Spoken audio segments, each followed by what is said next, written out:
The movie starts with a scene of a library. Some sinister-looking people enter the library and kill the librarian there. They begin tearing pages out of a specific book. Then, a powerful entity appears, and they start running in fear. Their leader creates a portal through which they escape to another city, but the entity is still chasing them.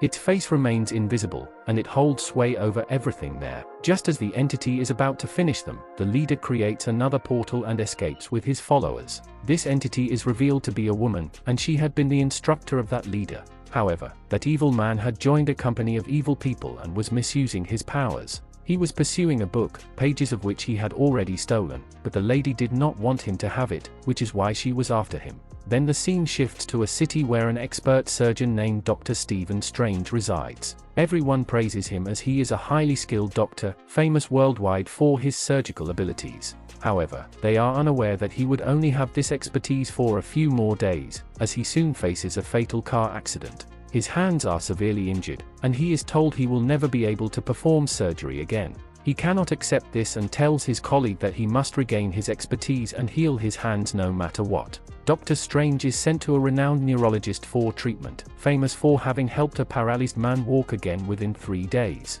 Dr. Strange is skeptical. It's also mentioned that this neurologist's fees are very high, but Dr. Strange doesn't have much money left, which worries him greatly. One day, Dr. Strange's female friend, Christine Palmer, offers to help him, but he angrily sends her away, refusing her assistance. Frustrated, Dr. Strange directly visits the man who was supposedly healed from paralysis. However, that man refuses to meet him because Dr. Strange had once refused to treat him, deeming his case hopeless. Dr. Strange pleads with him, and the man finally tells him, "Okay, I'll tell you. I went to a place called Kamar-Taj where I met a master who healed me." He is referring to the same place in the country where the library was shown earlier. The man warns Dr. Strange that the journey will be fraught with difficulties, but Dr. Strange insists he will take any risk to regain his abilities and travels to that country. The person the doctor goes to meet is none other than the same woman who was shown as the entity at the beginning of the movie. Her name is the Ancient One.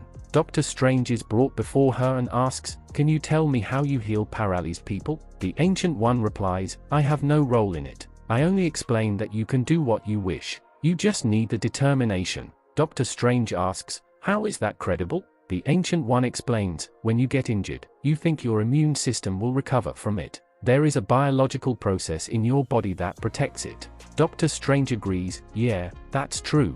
The Ancient One counters, "Wrong.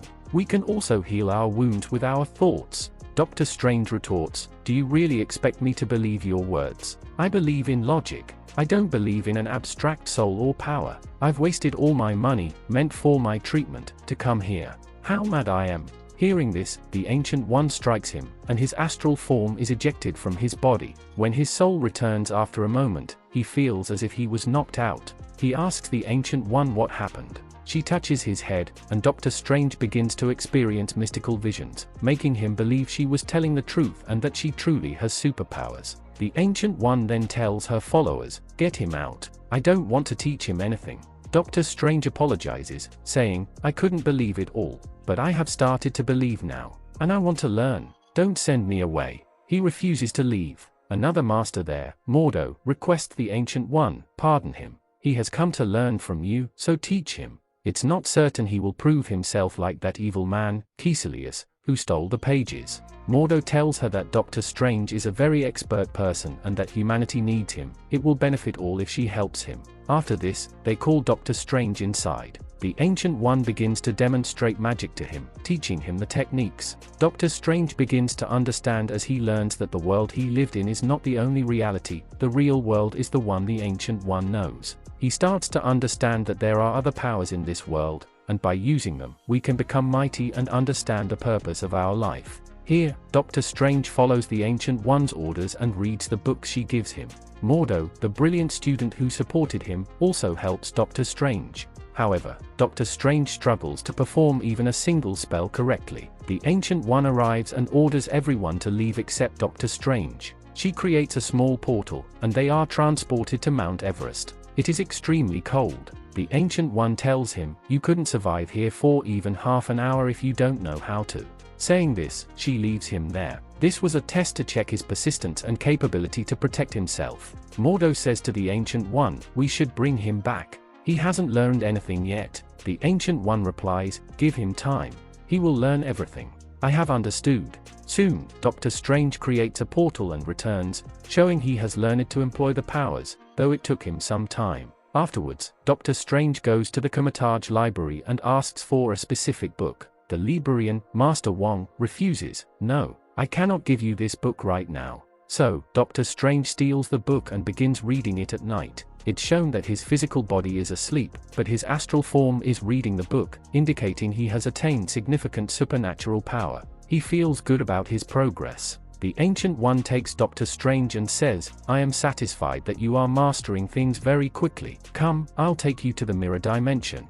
She explains, you can create your own mirror world if you want. You can create anything in it. Remember, it has no connection with the real world. You can only observe the other world by looking into this mirror dimension. Doctor Strange gradually begins to understand everything. One day, he suddenly wonders what is so special about the book that Caecilius stole. He goes to the library when no one is there and starts reading that ancient book, the pages of which are still missing. He sees a drawing of an amulet, the same one he wears around his neck, the Eye of Agamotto. He discovers that by rotating it, he can manipulate time, causing missing pages to reappear and eaten things to become whole again. While he is testing this, Mordo arrives and stops him, saying, what are you doing? You are playing with time.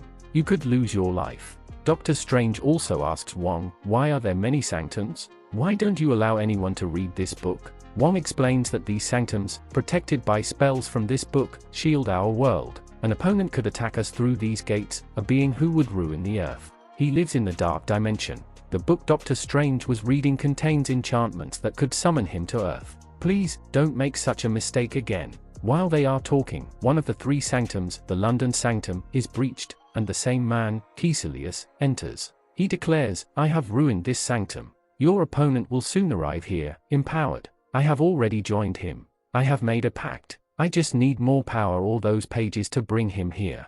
At the same time, he causes an explosion in the library. Due to this, Doctor Strange is flung through a portal that opens to New York City. Arriving there, Doctor Strange notices a magical cloak in a display case. As he looks at it, the same evil man, Caecilius, appears before him. Caecilius says, I will end you, and attacks Doctor Strange. However, the cloak of levitation begins to move, breaks out of its case, and starts protecting Doctor Strange. Caecilius attacks fiercely, but the cloak guards Doctor Strange every time. Suddenly, the cloak attaches itself to Doctor Strange's body. Now empowered, Doctor Strange can confront Caecilius easily, a reward for his training. Doctor Strange manages to imprison Caecilius. Caecilius states, you are not doing well. I intend to bring my master, Dormammu, to Earth. He will dominate the Earth. No one will truly die here. Don't you want that? The Ancient One says she will investigate this herself and travels to the Dark Dimension. Then, one of Caecilius's followers attacks and wounds Doctor Strange.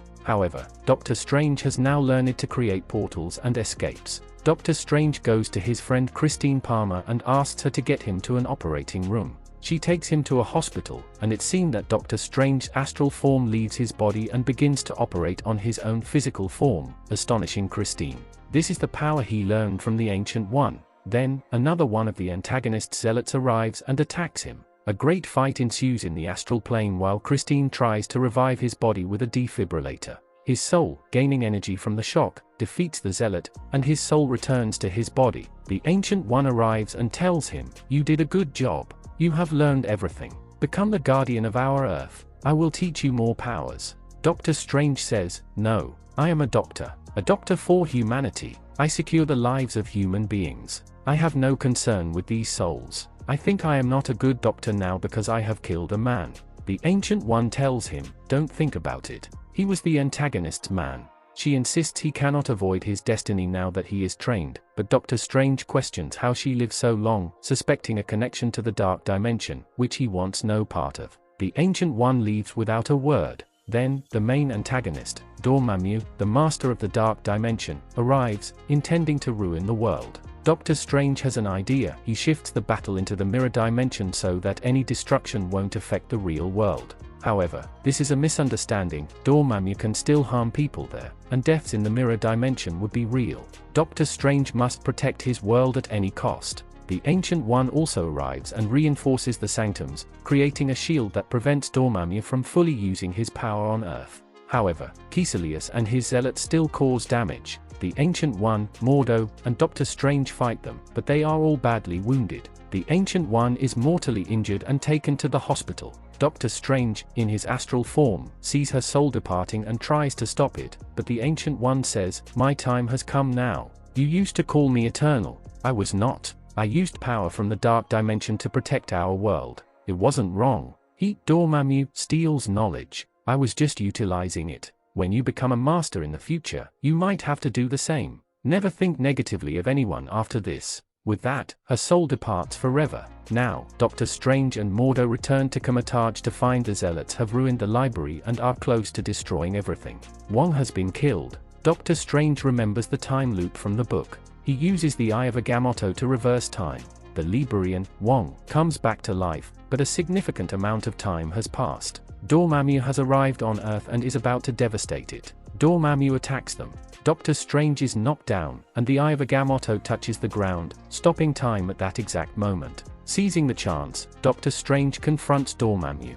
Dormammu kills him, but then time reverses. Dormammu kills Doctor Strange repeatedly, but he keeps being revived. Doctor Strange has created an infinite time loop. Doctor Strange tells Dormammu, "I will end this loop on one condition. You will not gain an advantage if I don't end it, because I will be revived every time you kill me. Just end this turmoil. Give up on destroying the world." Dormammu refuses at first, but Doctor Strange insists, "Okay, then be trapped in this time loop forever. You will never be able to finish me. How will you attack until you pass through it?" Finally, Dormammu relents. He kneels down and disappears from there, taking all his followers with him.